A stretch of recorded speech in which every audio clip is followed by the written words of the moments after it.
आदाब दोस्तों, मैं हूं एम ए वाजिद।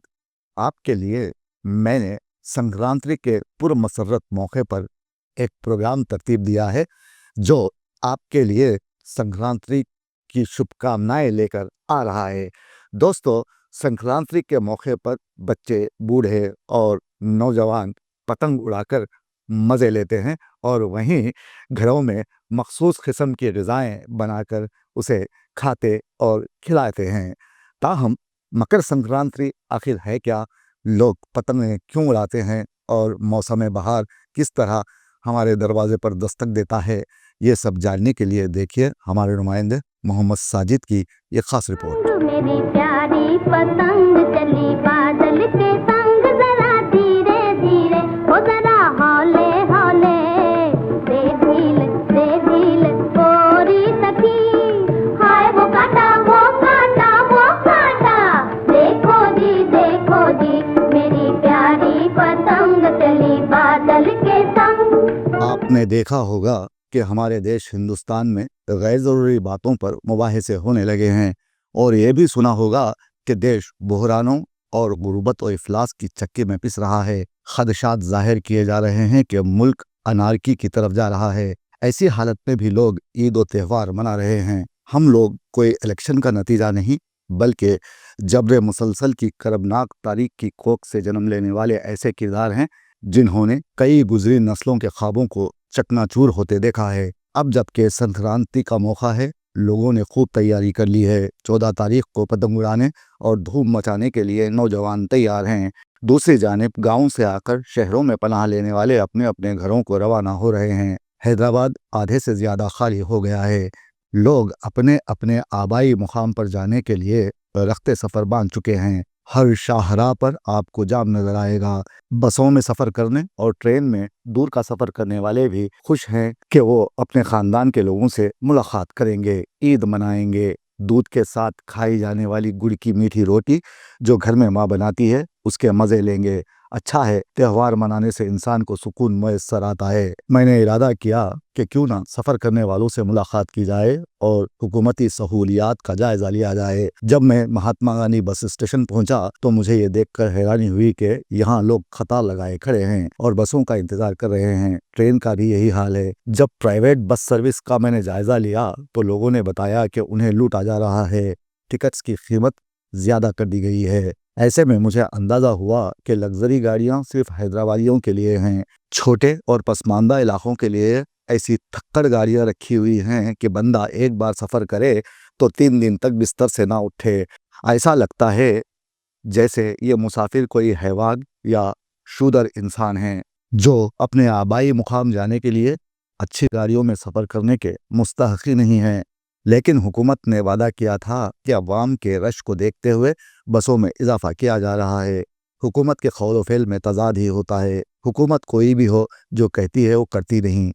हिंदुस्तानी सकाफ़त अपने अंदर बहुत वसअत रखती है। इसकी बड़ी वजह यहाँ के त्यौहार हैं, जिसने लोगों को एक दूसरे के बहुत करीब कर रखा था। पिछले 10 सालों से हिंदू मुसलमान में खलीज पैदा कर दी गई। ये एक सियासी चाल थी जो काम कर गई, वरना बीजेपी कभी इख्तिदार पर विराजमान न होती। नफरत को हवा देकर लोगों ने अपनी दुकान सजा ली और त्यौहार सुहाने रुख बन गए। हिंदुस्तान में भांत भांत की बोलियां बोलने वाले लोग पाए जाते हैं। तमाम मजहब के मानने वाले अपने अपने ढंग से कौमी त्यौहार मनाते हैं। मकर संक्रांति में खुसूसी पूजा की जाती है और मुख्तलिफ अनवा व अक़साम की डिशेस बनाई जाती हैं। कि दिल हुआ वो काटा। हर साल दूसरे हफ्ते के आखिर में जब ज़मीन अपना रुख सूरज की तरफ करती है, मौसम बदल जाता है और यह दिन मकर संक्रांति कहलाता है। हिंदू मजहब की रिवायत के मुताबिक 14 जनवरी को सूरज देवता अपने बेटे शनि के घर जाते हैं और इख्तिलाफात के बावजूद वो 1 महीना वहीं रहते हैं। इसलिए कहा जाता है कि मकर संक्रांति बाप बेटे के रिश्ते को मजबूत और इस्तेवार करता है। अपने अपने घरों के छतों पर बच्चे, बड़े, बूढ़े और अब तो लड़कियां भी पतंगबाजी करने लगी हैं। इस दिन रंग बिरंगी पतंगों से आसमान भर जाता है। कोठे पे पतंग उड़ती, पेच पड़ा ऐसा मोड़े से नहीं मुड़ती।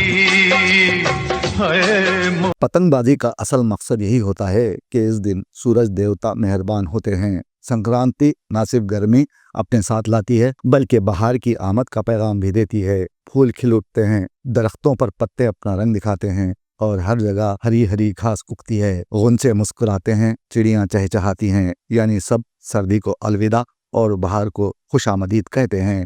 इस त्यौहार में खास बात यह होती है कि इस दिन पतंगबाजी जोरों पर होती है। वैसे तो पतंगबाजी का मौसम बहार से शुरू होता है, लेकिन अब तो साल के 12 महीने कहीं ना कहीं आसमान पर पतंग उड़ती दिखाई देती है। वैसे आजकल मुल्क में सियासी पतंगबाजी का सीजन उरूज पर है। मुख्तलिफ सियासी पार्टियों के माबैन भी पतंग की काटमारी और लूट खसूट जारी है।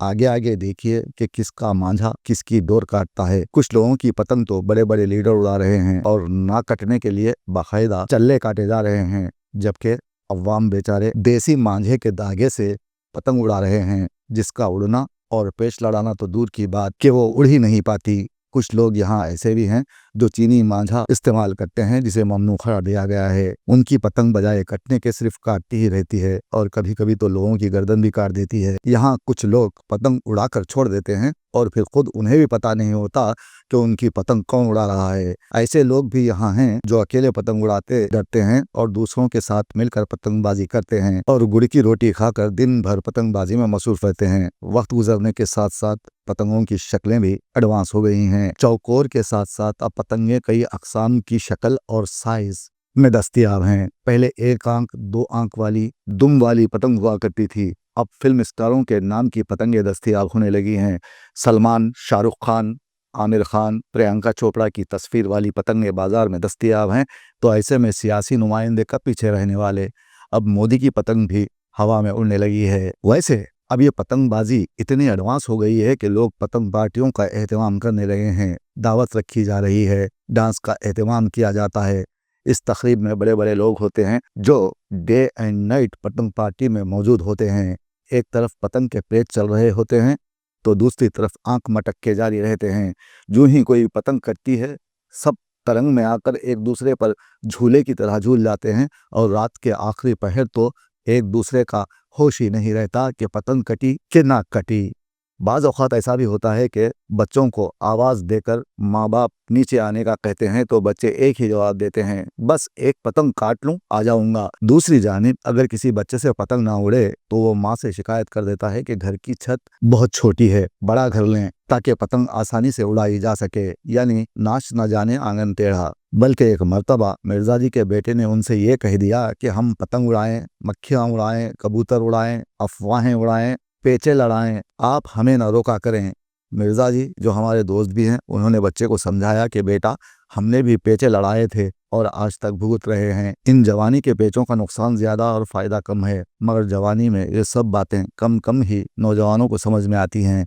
लिहाजा बच्चे बड़े सब पतंग लूटने और काटने में इबादत की तरह मसरूफ़ नज़र आते हैं। पतंगबाजी का एक फ़ायदा ये भी है कि छत पर चढ़कर पतंग उड़ाने के दौरान तांग झांक से ये भी पता चलता है कि पड़ोसियों के यहाँ क्या पक रहा है। कुछ लोगों को पतंग उड़ाने से ज़्यादा लूटने में मज़ा आता है और इन लोगों को इस काम में महारत हासिल होती है। मसला ये नहीं होता कि पतंग 20 रुपए की होती है, असल शौक़ उसको लूटने और जमा करने का होता है।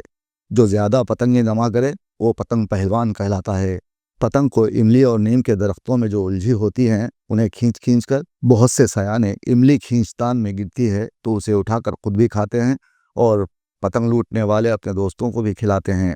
छत पर पतंगबाजी करते हुए बहुत सी बातों का ख्याल रखना पड़ता है। मसलन आपकी निगाह किसी गैर महरम पर ना पड़े, अगर पड़े भी तो उनके बड़ों से बच बचा कर, वरना हमसाये से फड्डा भी हो सकता है। पतंग उड़ाते उड़ाते ख्याल रहे कि पेचे सिर्फ पतंगों के लड़े, आँखों के पेच हमेशा नुकसानदा साबित हुए हैं। इसके अलावा पतंग की डोर से मुखालिफिन को कत्ल करने की कोशिश भी ना करें। वैसे संक्रांति के मौके पर पतंगबाजी तफरीह का एक बेहतरीन जरिया है, मगर जिस तरह इस पतंगबाजी के गलत इस्तेमाल से आजकल लोगों की गर्दनें कट रही हैं, ऐसे डोर का इस्तेमाल बंद कर दें। चाइना का मांझा इस्तेमाल ना करें।